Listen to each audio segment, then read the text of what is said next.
Just like volume automation on a lead vocal can help make your mix more exciting and focused, automation on effects parameters can also spice up vocals in a mix. Here we'll automate an effects delay and a filter on that delay to give you one idea on how automation can be used to give effects more dimension. I'm going to go ahead and open up the mixer panel here, and I'm going to apply a effect send. So click on the Add Send button, and here I'll add an effects channel. This creates a separate effects channel for which I can send a certain amount to that channel.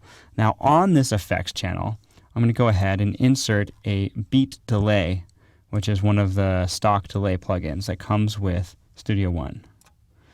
Now here I'm going to do eighth note delays, and I'm going to use the ping pong factor. So I'm going to make the right channel a dotted eighth and the left channel a straight eighth.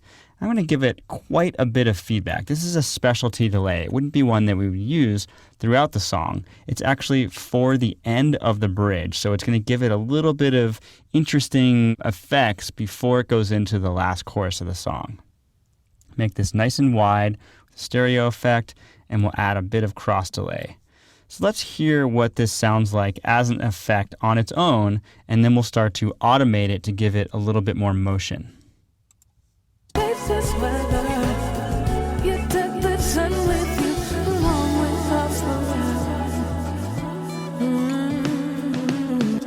Okay, so again, it's a lot of effect, but as you'll see, we'll start to sort of tailor it as we automate it out.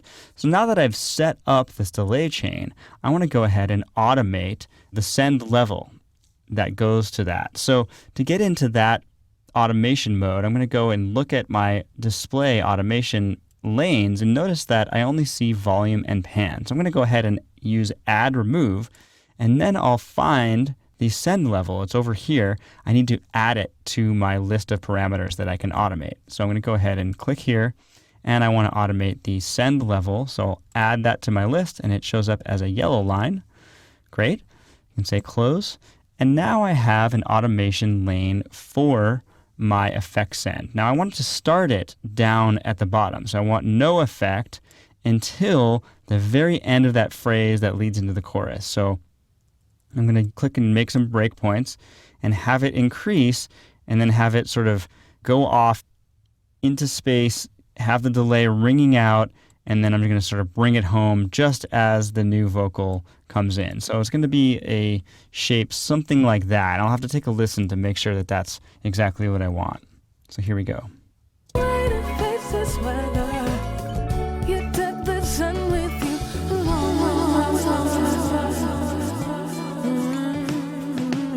So that's close to the shape. It went up a little high, so I need to bring that back a little bit. And it was actually a little long, so I'll pull that back in. So something maybe more like this.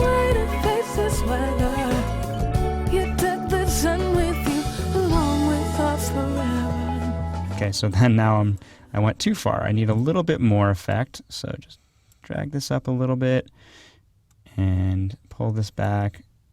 If you double click on a node, it deletes the node. So sort of work with it here.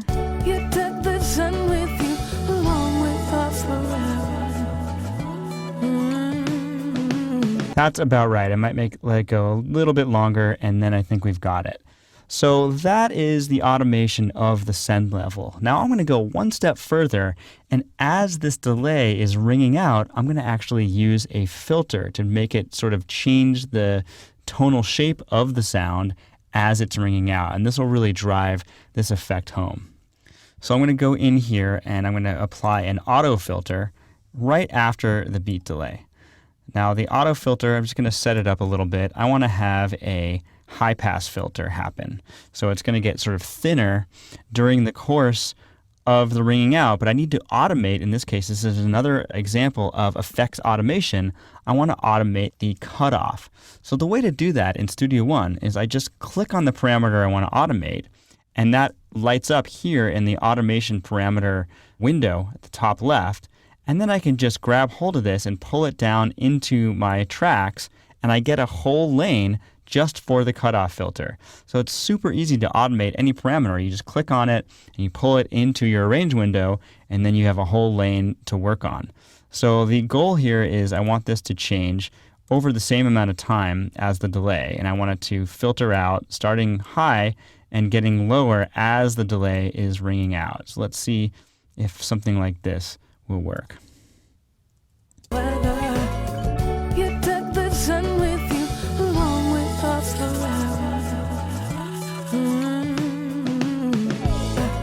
Very cool. So that's the effect, and it's just thinning out and changing over the time. So I can actually start it maybe even a little later. So it starts somewhat normal. I can bring it up to a higher value to start with, and it'll start normal. Actually, I want it, since it's a high pass filter, I'll start it lower and I'll have it move.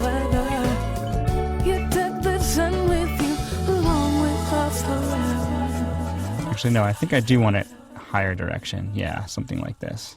You took the sun with you along with us forever.